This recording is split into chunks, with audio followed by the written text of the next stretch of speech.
नमस्कार दोस्तों, ममता की स्पेशल रसोई में आप सबका स्वागत है। तो दोस्तों, मैं आज व्रत वाली थाली बनाऊंगी, नवरात्रि स्पेशल थाली। तो साबूदाना से ही 3 तरह के रेसिपी बनाऊंगी। पहले तो पराठा, पूड़ी और रोटी, और फिर बनाएंगे साबूदाना के बड़े, दही आलू की सब्जी और पीनट्स धनिया की चटनी। तो चलिए दोस्तों, आज साबूदाना की थाली बनाते हैं, व्रत स्पेशल। तो इसके लिए हमें इन सामग्रियों की आवश्यकता होगी। तो पहले हम बड़े को बनाएंगे। तो बड़े के लिए हमें पहले चाहिए इन सामग्री, देख लीजिए। तो ये है साबूदाना, ये बादाम पीनट्स, ये बॉयल आलू है 2, ये सेंधा नमक, ये धनिया, हरा मिर्च, कटे हुए अदरक और ये जीरा। दोस्तों, ये साबूदाने को हमें भिगोना है आधे घंटे तक। पहले 10 मिनट तक इसमें हम पानी फिल करके रख देंगे और फिर उस पानी को हमें गिरा देना है। पानी को गिराने के बाद हम उसे थोड़ा सा पानी डाल के, बस ये दाने उसमें डूबे रहें उतना पानी रखना है। पहले तो इसे पूरे पानी से हमें भर देना है, फिर 10 मिनट बाद पानी को गिरा के और थोड़ा सा पानी रख देना है। और ये जब भीग जाएंगे, मोतियों की तरह इसके दाने अलग अलग हो जाएंगे दोस्तों। बस थोड़ा सा पानी डाल के रख देना आधा घंटा। देखिए ये इस तरह के हो जाते हैं। तो एकदम ये मोतियों की तरह, देखिए ज़रा सा भी इसमें पानी का अंश नहीं है। मैंने पूरा पानी गिरा दिया, ज़रा सा पानी रखा था। और इसे हाथों से दबा के देख लीजिए, तो ये अच्छी तरह से दब जा रहे हैं। तो हमारे साबूदाना एकदम कंप्लीट है बड़े बनने के लिए। तो अब हम इस तवे पे मूंगफली को पहले भून लेंगे। तो मूंगफली मैंने 100 ग्राम के लगभग लिया है। इसका आधा उपयोग हम बड़े में करेंगे और आधा का हम चटनी बनाएंगे। तो एक ही बार इसे हम रोस्ट कर लेते हैं।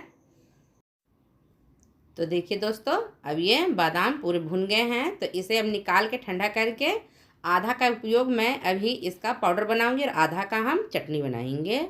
तो अब इसका हम एक पाउडर बनाएंगे। तो पाउडर कैसा बनाना है? दरदरा। इसे हमें दरदरा ही ग्राइंड करना है। इसमें बड़े का टेस्ट बहुत अच्छा आता है दरदरा डालने से। तो चलिए अब हम बड़े का डो बनाते हैं। तो इसमें हरा धनिया, हरा मिर्च, अदरक, जीरा और ये बॉयल आलू, और इसमें डाल देंगे ये पीनट्स के पाउडर जो हमने बनाया है, और इसमें डाल देंगे स्वाद अनुसार फिर नमक। और दोस्तों, थोड़ा सा पीनट का पाउडर मैं रख ली हूँ, बाई चांस कभी गीले हो जाते हैं तो डालने के लिए, क्योंकि ये जो मूंगफली के पाउडर है वही इस बड़े को बेंडिंग देते हैं, इसीलिए इसका पाउडर बना के डाला जाता है। अब इसे हाथों से हम मैश करेंगे। आलू अगर फ्रेश हैं तो ये तुरंत हाथों से मैश हो जाते हैं। अगर थोड़ी देर पहले के आलू हों तो उसे ग्रेटर से ग्रेट कर लीजिएगा। और दोस्तों, हमें इन सामग्री कितना लेना है? तो जितना आप साबूदाना लीजिए, जितना भी, तो उसका आधा आलू और आलू का आधा हमें पीनट्स लेना चाहिए। जैसे मैंने 100 ग्राम के लगभग, 100 ग्राम से ज़्यादा ही दोस्तों, 125 ग्राम के लगभग मैंने लिया है साबूदाना।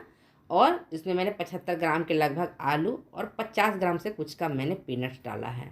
तो बस यही इसका मेजरमेंट होना चाहिए। और दोस्तों, इसका डो बनाते समय हमें बिल्कुल पानी का उपयोग नहीं करना है, क्योंकि साबूदाना हमारे भीगे हुए हैं और आलू बॉयल हैं। तो ये हमारे मिश्रण रेडी हो गए हैं। तो इसे अब हम 5 मिनट के लिए रेस्ट होने के लिए रख देते हैं। और 5 मिनट हो गए हैं, तो अब हम इससे बड़ा बनाते हैं। तो हाथों में आप तेल भी लगा सकते हैं और पानी भी। अगर डो हाथों में चिपकते हैं तो हाथों में थोड़ा सा पानी लगा लीजिए या तेल लगा लीजिए। और अगर डो एकदम सही बने हों तो फिर किसी चीज़ की लगाने की आवश्यकता नहीं होती है। ये डो एकदम सही बने हैं, देखिए हाथों में ये नहीं चिपक रहे हैं। तो बस इसी तरह से हाथों से दबा दबा के इसे पेड़े का शेप दे देना है। और ये बहुत ही आसानी तरह से बन जाते हैं दोस्तों। इसमें ज़रा सा भी कोई टेंशन नहीं होता है, इसमें जल्दी ये फटते उठते नहीं हैं। अगर साबूदाना सही फूले हों तो इसका जो बड़ा होता है बहुत ही अच्छा बनता है। तो इसी प्रक्रिया से हम सभी बड़ों को बना लेंगे। तो ये देखिए इतने बन गए हैं, तो इसे भी बना लिया। इसी तरह सभी को बना के आप लोगों को मैं दिखाती हूँ। तो देखिए सारे बड़े एकदम रेडी हो गए हैं। अब चलिए इसे फ्राई करते हैं। तो दोस्तों, तेल गरम हो गया, इसे मैंने चेक कर लिया है। ये मूंगफली के मैंने तेल लिया है। अगर आप घी में बनाते हो तो घी में बनाइएगा। मैं मूंगफली के तेल में बना रही हूँ। इसे भी व्रत में बनाया जा सकता है, इससे भी। तो बस तेल गरम है। तेल को मैंने पहले हाई फ्लेम पे गरम किया था, फिर मैंने उसे मीडियम फ्लेम पे कर दिया है और फिर इसमें बड़ों को डाल रही हूँ। एकदम हाई फ्लेम पे हमें बड़ों को नहीं डालना है। हाई फ्लेम पे डालेंगे तो बड़े एकदम से पूरे ब्राउन हो जाएंगे और अंदर से कच्चे रह जाएंगे, इसलिए फ्लेम को थोड़ा लो ही रखना है। और इसे थोड़ी देर बाद पलटना है, तुरंत नहीं। जब थोड़े ब्राउन हो जाएं तभी इसे हमें सावधानीपूर्वक पलटना है। और बड़ों को हमें 3-4 बार उलटते पलटते हुए फ्राई करना है। तो देखिए इसे मैंने एक बार पलट दिया है, फिर मैं इसे पलटूंगी। इसे 3-4 बार हमें पलटना है। और देखिए ये कितने फूले फूले बन रहे हैं, पूरे ये फूले फूले हैं। ये तेल में जाते हैं दोस्तों तो बहुत अच्छे से एकदम ये फूले फूले होते हैं। और दोस्तों अगर साबूदाना नहीं अच्छा फूला होता है और अगर उसका हम बड़ा बनाते हैं तो फटने का ज़्यादा चांस हो जाता है। तो उस कंडीशन में आप क्या कीजिए कि सेंटर में बड़ों के होल कर दीजिए, तो वो नहीं फटते हैं। तो देखिए ये हो गए हैं, तो बस इसे अब हम निकाल लेंगे और इसी प्रक्रिया से सारे बड़ों को हम फ्राई कर लेंगे। तो देखिए ये एकदम ज़बरदस्त साबूदाना के बड़े बनकर एकदम रेडी हो गए हैं। और देखिए दोस्तों ये हमारे बड़े बन के एकदम रेडी हो गए हैं, बहुत ही क्रिस्पी हैं। ये देखिए ये एकदम बिल्कुल पके हुए हैं। तो चलिए और हम आगे की रेसिपी बना लेते हैं। अब हम हरी धनिया की और पीनट्स की चटनी बनाएंगे।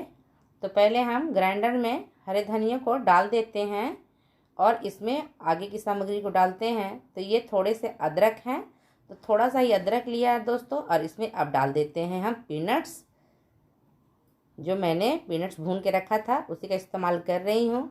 और इसमें डाल देते हैं हरा मिर्च और स्वाद अनुसार नमक, और थोड़ा सा डाल देंगे पानी। और इसका अब एक बारीकी पेस्ट बना लेंगे। इसकी चटनी बहुत ही टेस्टी लगती है। तो देखिए ग्राइंड कर लिया है, हमारी चटनी बनकर एकदम से रेडी हो गए हैं। अब हम बना लेते हैं साबूदाना की रोटी, पराठा और पूड़ी। तो पहले तवा पे गरम कर लिया है तवा, और तवे पे अब हम साबूदाने को डाल दिए हैं और इसे अब हम भून लेंगे। दोस्तों भूनना आवश्यकता इसलिए है, इससे अगर भून के अच्छी तरह से बनाते हैं तो ये रोटी और पराठा हमारे दांतों में नहीं चिपकते। देखिए ये फूल गए हैं पूरे, तो अच्छी तरह से ये भून गए हैं। जब फूल जाते हैं तो भून जाते हैं, तो अब इसे हम ग्राइंड करेंगे। तो इसका एक बारीकी पाउडर बनाना है। ये पूरी एकदम बारीकी पाउडर होने चाहिए। अगर बारीकी नहीं हुए हैं दोस्तों तो छन्नी से छान के ही उपयोग कीजिएगा, लेकिन ये बिल्कुल बारीकी है। तो देखिए आलू को मैंने ग्रेट कर लिया है और इसमें डाल देती हूँ थोड़ा सा मैं नमक, स्वाद अनुसार सेंधा नमक। और इसमें अब हम डाल देंगे साबूदाना के आटा, और आटा थोड़ा सा बचा लेंगे अभी, और थोड़ा सा भी डालूंगी लेकिन थोड़ा सा बचा लूँगी। जब हम पूड़ी और पराठा को बेलेंगे उस समय डस्टिंग करने की ज़रूरत पड़ेगी। तो अब इसे हम गूँथ लेते हैं। तो दोस्तों शुरुआती में तो पानी नहीं लेंगे, लेकिन जब हम पूड़ी पराठा के लिए इस तरह से डो बनाते हैं तो इसमें पानी की आवश्यकता होती है, क्योंकि साबूदाना सूखे हैं। तो देखिए थोड़ा थोड़ा पानी डाल के छींटा मारते हुए इसको गूँथेंगे और इसका एक सॉफ्ट डो बनाएंगे। इसमें 3-4 बार पानी का छींटा मारूंगी थोड़ा थोड़ा लेके, और इसका एक सॉफ्ट डो बना लेना है, क्योंकि ये फूलते हैं। तो ये डो हमारे रेडी हो गए हैं। तो चलिए अब इसके हम पराठा और पूड़ी बनाते हैं। तो ये देखिए थोड़ा सा साबूदाना का आटा बचा ली हूँ, तो इससे हम डस्टिंग करेंगे। हमें पूड़ी बेलने में इसकी आवश्यकता होगी। अगर आपके पास सिंघाड़े का आटा है तो उसका उपयोग कीजिएगा। तो बस इस तरह से चकला बेलन पे हाथों से दबाते हुए इसका हमें एक रोटी बनाना है पहले। तो इस तरह से बेलन से ये बहुत आराम से एकदम बेले जाते हैं, इसमें दिक्कत नहीं होती है दोस्तों। अगर जितना अच्छा आटा लगेगा बस ये आराम से बन जाएंगे। तो देखिए इसे गोला शेप देने के लिए किसी भी कटर से या कटोरी से इसे कट कर लीजिए। और ये जो साइड वाले बच रहे दोस्तों, तो आखिरी में मैं इसका एक रोटी बना लूँगी। अभी तो मैं पराठा और पूड़ी के लिए ही बना रही हूँ। तो इसी प्रक्रिया से सभी को बनाएंगे। तो अब थोड़ा सा इसे हम बेलन से बेल लेते हैं, जिससे इसके ये साइड वाले किनारे एकदम मिल जाएं। जो कटे हुए किनारे हैं एकदम रोटी का शेप ले ले, ये नुकीले नुकीले ना रहें। तो बस इस तरह से हमें बेलन से बेल देना है। बस ये हमारी पराठा या पूड़ी दोनों को उपयोग इससे करिए। तो देखिए ये इतने बन गए हैं। तो चलिए पहले हम पराठा पकाते हैं। तो पराठा के लिए तवा गरम हो गया है, उस पर डाल दिया है मैंने साबूदाना की रोटी, और इसे दोनों तरफ से हमें पलटते हुए अच्छी तरह से सेकना है। अब मैं इसे दूसरे साइड से भी सेकूंगी। ये बहुत अच्छे से एकदम फूलने लगे हैं। तो बस देखिए अब इसे पलटते ही ये फूलने लगेंगे। दोस्तों इस रोटी की खासियत ये है कि ये गेहूं के आटे से ज़्यादा ज़बरदस्त फूलते हैं। ये साबूदाना की रोटी और आलू की रोटी बहुत ही एकदम फूले फूले बनते हैं। देखिए ये कितने सॉफ्ट और फूले फूले बन रहे हैं। इसे दोनों साइड से अच्छी तरह से पहले सेक लेंगे। आप इसे रोटी का उपयोग कर सकते हैं इस तरह से, या फिर इसमें अगर तेल या फिर घी लगाएंगे तो ये पराठा बन जाएंगे। तो बस इसमें अब थोड़ा सा हम घी लगा दे रहे हैं, दोनों साइड लगाएंगे। ये बहुत एकदम फूले फूले बन रहे हैं। ये गेहूं के आटे से भी अच्छी रोटियां बनती हैं और दोस्तों खाने में इसका टेस्ट बहुत ही ज़बरदस्त होता है। आपको लगेगा ही नहीं कि आप साबूदाना की रोटी खा रहे हैं, बहुत ही टेस्टी लगते हैं। तो ये हो गए हैं, तो इसे अब मैं निकाल लेती हूँ और इसी प्रक्रिया से आगे और पराठे बना लेंगे। तवा गरम है, इस पर और डाल देती हूँ। और दोस्तों अब चलिए पूरी भी तल लेते हैं। तो तेल गरम है, तो इसमें अब मैंने डाल दिया है पूरी के लिए। तो बस इस तरह से इसे सेक लेना है। पूरी थोड़ा क्रिस्पी होते हैं और जो पराठा होते हैं वो थोड़ा मुलायम होते हैं।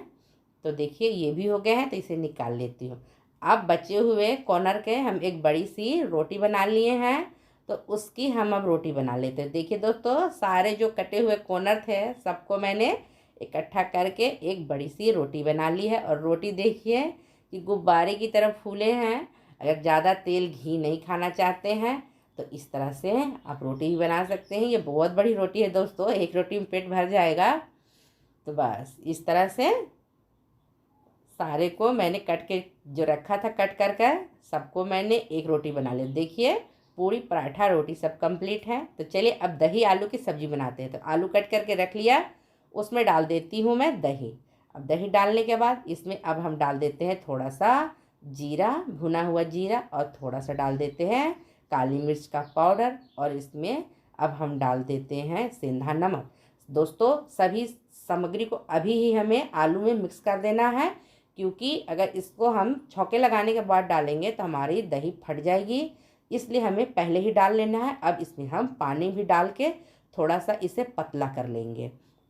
इस तरह से बनाने से हमारी दही आलू की सब्ज़ी एकदम ज़बरदस्त बनती है, ज़रा सा भी नहीं फटते हैं। तब तेल गरम होने के लिए रख दिया है और इसमें थोड़ा सा हम डाल देते हैं जीरा का फोरन, जिसे छौंका बोला जाता है। और इसमें अब डाल देंगे हम अपने दही आलू को, और ये ज़रा सा भी नहीं फटेंगे। और इसमें अब थोड़ा सा पानी ऊपर से भी अब डाल सकते हैं जितना आपको ग्रेवी चाहिए। तो ये थोड़े से दही जो लगे हुए थे बॉयल में उसे डाल दिया है पानी डाल के, और ये अब बॉयल होने लगे हैं। इसे ज़्यादा पकाने की आवश्यकता नहीं है। जब ये बॉयल होने लगेंगे तो बस इसमें कटा हुआ हरा धनिया को डाल देना है, और ये हमारी सब्ज़ी एकदम कंप्लीट हो गई है दोस्तों। इसमें कोई भी ज़्यादा तामझाम नहीं है, एकदम आसानी से ये हमारी व्रत वाली थाली तैयार है। तो ये दही आलू की सब्ज़ी, ये धनिया और पीनट्स की चटनी भी एकदम रेडी हो गए हैं। और ये हमने पराठा भी बना लिया, रोटी साथ में और पूरी भी। एक ही मिश्रण से 3 रेसिपी बने हैं।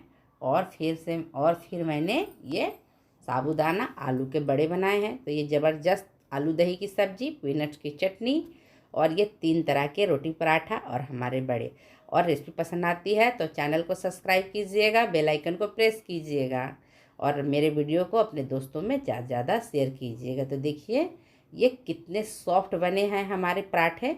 जब पराठा में तेल या घी लगा देते हैं तो ये बहुत सॉफ्ट हो जाते हैं। और ये रोटी, तो दोस्तों ये रोटी जिस तरह से गेहूं के आटे के होते हैं उसी तरह से लगते हैं खाने में। ये लगते ही नहीं कि साबूदाना के हैं।